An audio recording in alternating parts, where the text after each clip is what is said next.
Noong unang panahon, isang lalaki na may 2 anak na babae ang naninirahan sa isang malayong lupain. Ang panganay ay napakasipag at ang bunso naman ay napakatamad. Baka naman pwede kang tumulong, pagod na kasi ako. Ayoko. Naumpisahan mo ng maglinis. Bakit pati ako madudumihan rin ang kamay? Masipag sa trabaho ang ama nila, kaya palagi siyang pagod. Ang laging hapunan nila ay sopas at tinapay. Isang araw, humiling ang matandang ama sa kanyang mga dalaga. Aking mga anak, alam niyong mahal na mahal ko kayong dalawa.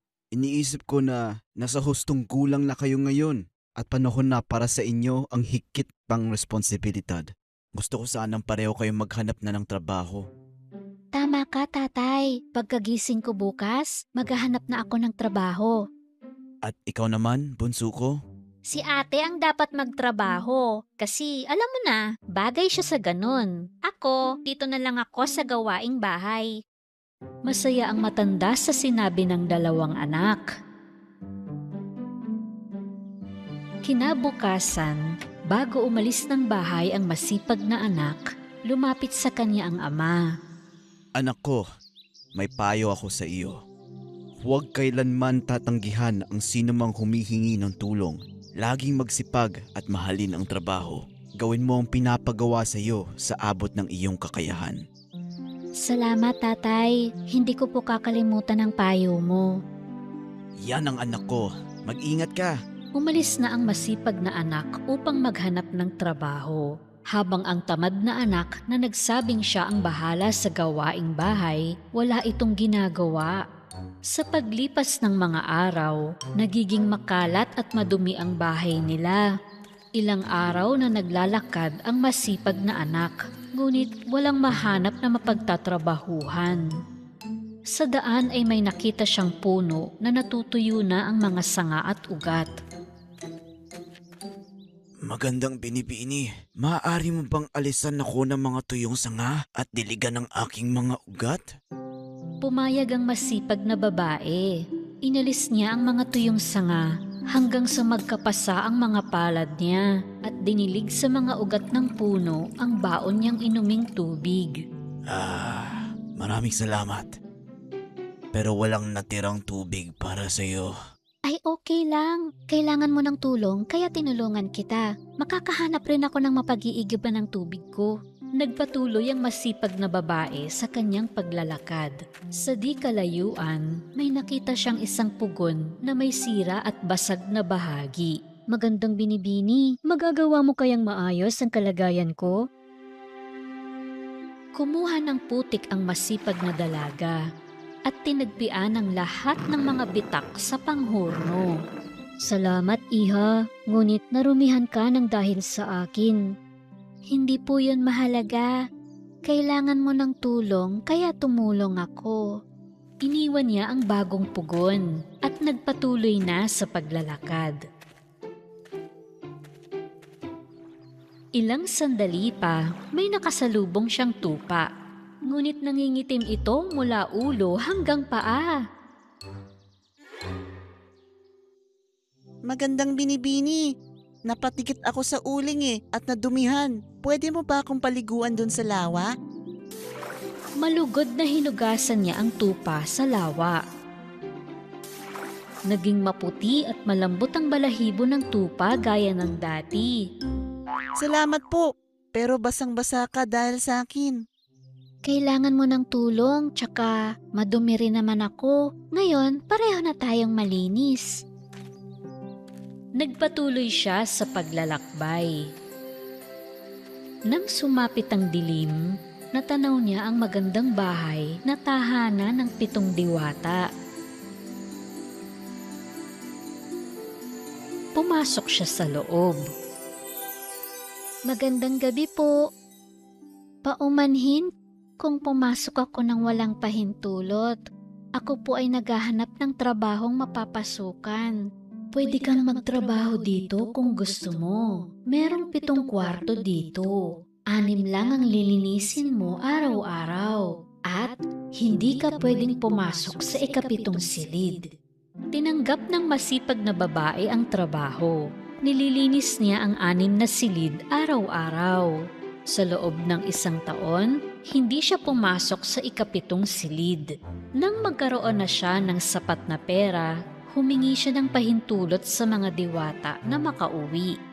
Siyempre naman, Iha, pwede kang umuwi. Nagtataka lang ako kung bakit hindi ka nagtangkang pumasok sa ika-7 silid. Sabi ng tatay ko na gawin ang trabaho ng tama, ano man ang mangyari. Trabaho ko na linisin ang 6 na kwarto at iyon nga ang ginawa ko dahil iyon ang inatas niyo sa akin. Nais ka naming gantimpalaan sa iyong katapatan at kasipagan.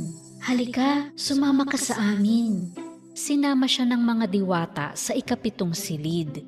Pagpasok niya, naroon ang napakaraming pilak at gintong barya. Ngayon, gumulong-gulong ka sa mga barya at lahat ng didikit sa iyo ay para sa iyo. Gumulong nga siya sa mga barya, pakaliwa at pakanan. Nagbukha siyang bituin sa kinang ng nakadikit na pera sa kanya. Pagkatapos ay nagpaalam na siya sa mga diwata. Uuwi na siya. Sa daan, nakasalubong niya ang tupa na pinaliguan niya noon. Nababalot ang tupa ng mga perlas. Hindi ko nakalimutan ang tulong mo, ate. Halika, kumuha ka sa perlas ko kahit gaano pa karami. Nagpasalamat siya sa tupa sa mga perlas na ginawa niyang porselas at kwintas. At nagpatuloy na siya sa paglalakad. Napadaan naman siya sa pugon na dating niyang inayos. Hindi ko nakalimutan ang tulong mo sa akin, Iha. Kunin mo itong mga tinapay ko at sayo rin ang mga cake. Kumain siya ng ilang tinapay na bigay ng pugon. At nagbaon rin ng pampasalubong at nagpatuloy na siya uli sa paglalakbay. Sa di kalayuan ay natanaw niya ang puno. Hitik sa prutas ang mga sanga nito. Halika, Iha. Hindi ko nakakalimutan ang tulong mo. Sige lang, uminom ka sa katas ng ubas ko. Nagpasalamat ang masipag na babae sa puno. Marami pong salamat. Sa wakas makakauwi na ako. Sinalubong siya ng kanyang ama at kapatid sa pintuan. Nagulat sila na puno ng ginto at perlas ang dalaga. Inggit na inggit ang tamad na kapatid sa kayamanang nakamit ng kanyang ate. Grabe mga gintong barya. Dapat makahanap rin ako ng mayamang mapagtatrabahuhan. Kung may perlas siya, sa akin esmeralda. Nagpaalam ang tamad na anak sa kanyang ama na aalis siya upang maghanap rin ng trabaho. O sige anak ko, pero kung dito nga sa bahay tamad ka, paano ka magtatrabaho sa iba? Umalis ang tamad na anak bago pa man matapos magsalita ang tatay niya. Naglakad siya araw at gabi. Nakita rin niya ang puno na may mga tuyong sanga. Humingi ng tulong ang puno sa dalaga. Magandang binibini. Maaari mo ba ako? Hindi kita mahaharap sa tindi ng init na ito. Magugulo ang buhok ko. Paalam! Naglakad uli ang tamad na babae. Nadaanan niya ang basag at sirang pugon. Humingi rin ito ng tulong sa kanya. Masela ng mga kamay ko. Di pwedeng maputikan. Masisira ang cutics ko. Diyan ka na. Umalis ang tamad na dalaga na hindi tumulong sa pugon. Pagkatapos ay nakasalubong niya ang madungis na tupa. At nakiusap rin ito sa kanya. Ew! Ang dugyot! Kadiri! Umalis ka nga sa daraanan ko. Ang dumi-dumi mo. Tumakbo siyang palayo. Anong tamad nung tupa? Maliligo lang di pa magawa. Hindi nagtagal ay narating niya ang malaking bahay. Sinamantala ito ng tamad na dalaga at humingi ng trabaho sa 7 diwata. Hiniling ng punong diwata na manatili siya ng 1 taon at maglinis lamang sa 6 na silid.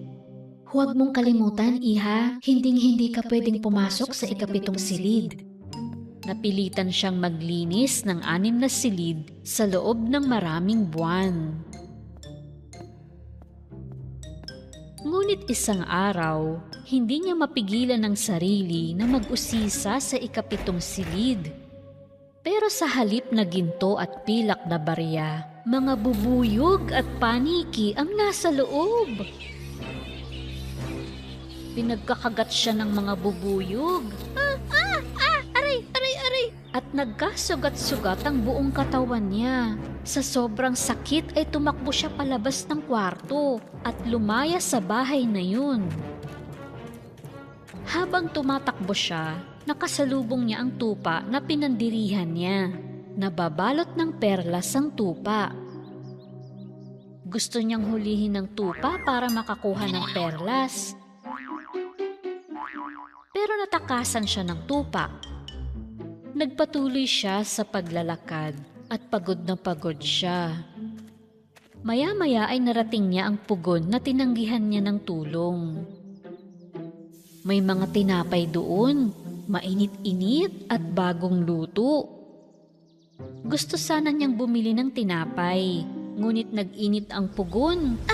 Aray! At napaso ang mga kamay ng babae. Agad siyang lumayo doon. At napunta siya sa puno na hindi man lang niya pinakinggan dati. Maraming bungkus ng prutas ang mga sanga ng puno. Nang subukan niyang pumitas ng ubas, umiwas ang puno at humilig sa kanan. Tumakbo pa kanan ng dalaga, ngunit humilig naman ang puno sa kaliwa.